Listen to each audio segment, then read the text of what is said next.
Germany and in Australia.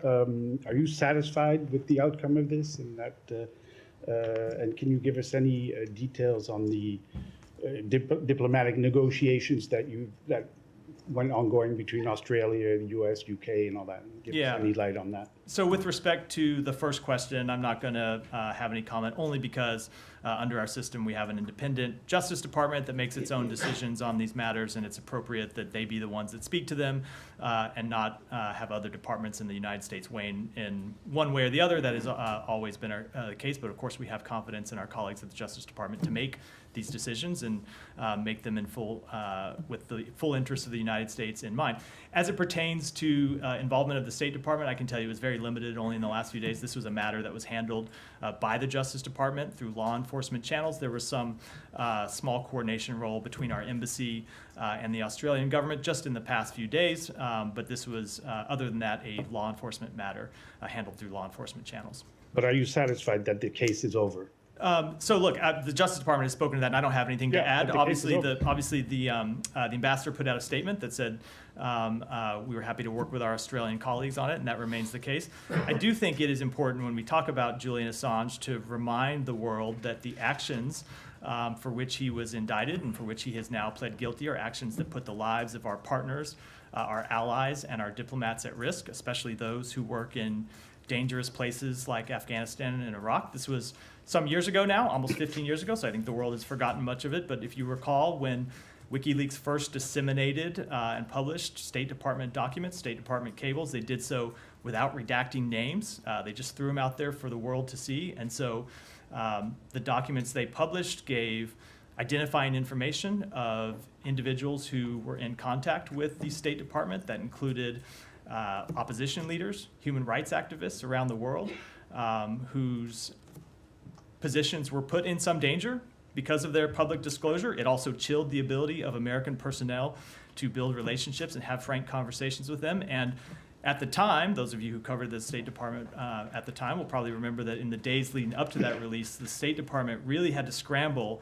to get people out of danger, to move them out of harm's way. It was an extraordinary effort performed by dozens of government officials around the world, but that doesn't change the danger that those actions put innocent people all around the world in through no fault of their own. And that's, of course, not even to mention the further actions by WikiLeaks down the road to essentially serve as a conduit for Russian intelligence interfering in the U.S. presidential election.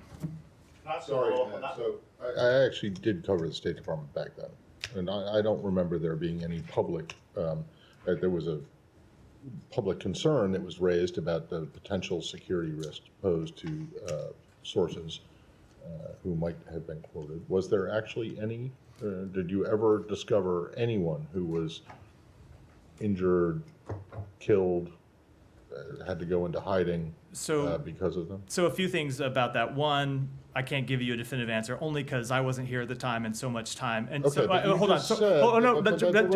Matt, let me finish. I have a full answer on it. Okay. One, I can't speak to that because it was some years ago, and I don't have a full, accounting of what happened. But number two, the State Department did an extraordinary amount of work when we found out that these cables were going to be published to get people out of harm's way, to go around and look at what might become public and take action so people that would be put in danger would be put out of harm's way. But third, if you drive drunk down the street and get pulled over for drunk driving, the fact that you didn't crash into another car and kill someone doesn't get you out of the reckless actions and the endangerment that you put your fellow citizens in. And it's the same thing, the same principle applies here. Right. Well, I don't think that it does. But the fact of the matter is that the State Department has been, at least as far as I know, and maybe I'm wrong, but has never been able to point to anyone who was compromised or killed or put at risk because of this. Their identities were compromised. The State Department went to great work to get people out of harm's way, to prevent that very action from happening. Do you know how many people about? As I said, this was some time ago. I was in the government at the time, not at the State Department. I'd have to go back and look at it, but I do know that there was work around the world, especially in places like Afghanistan, Iraq, and other places around the world where they did have to do a great amount of work to kind of move people out of harm's way. One of your predecessors, P.J. Crowley, who was standing at the podium at the time, went to great pains to talk about the potential damage that could or would be caused by these revelations. And unless I missed it, I didn't hear that there was any.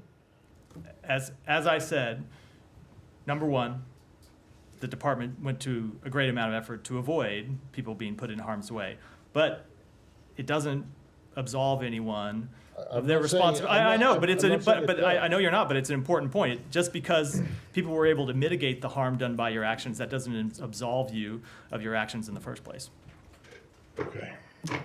Shannon, go ahead. Oh, I'm sorry. Oh, yeah. One other thing. You said there was some small coordination between the U.S. and Australia over the last couple of days. Was that involving the Just flight? with relation to his landing and transfer in Australia. Yeah. Can I ask a follow-up? It said in the Sure. agreement that Mr. Assange will not be able to enter the United States without permission.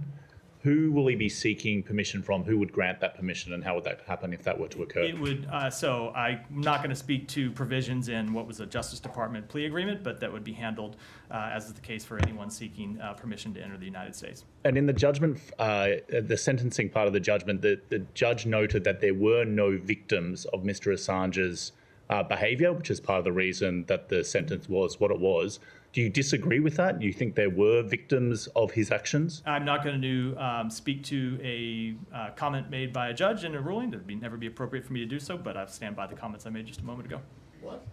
You're not going to speak to a comment made by a judge. I mean, if he did, I don't know that he did, but that's exactly the point of my question. Yeah, but I'm not. Which is that the State Department has never come up, even though it was one of the prime quote unquote victims of these leaks, was never able to identify anyone who was killed or came under.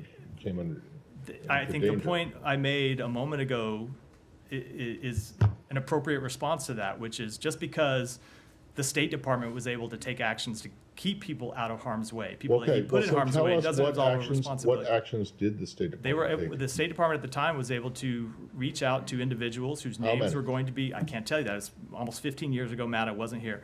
Well, I know, but the case has just come to a close. But I cannot give you a full account of something that happened almost 15 years ago, but people that were here will tell you that the State Department went to great lengths to reach out to people whose identities were exposed and get them out of harm's way. And the other point I made is that it does, when something like that happens, it does chill the ability of American personnel to build relationships with people and count on the fact that the information they provide us will be held confidential. So it is not just a harm to, or potential harm to the safety and security of those individuals. It's a harm to American diplomacy. No doubt, but the fact of the matter is that you have not ever been able to identify anything tangible about any tangible negative effect. That is a different. So I think I just did point to a tangible negative effect when people are less willing to trust the United States government. To okay, well, give me an example. Information's secret. Who was willing to? It was I was in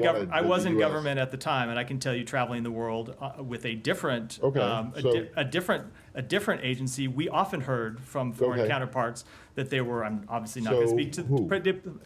I'm not going to speak to the exact conversations, but we often heard from foreign counterparts that they were worried about providing information to the United States government because of our ability to keep it. Well, I remember one, having been here at the time, and I remember that Berlusconi told former Secretary Clinton that he was concerned, mainly because of what the WikiLeaks, what the cables suggested about his,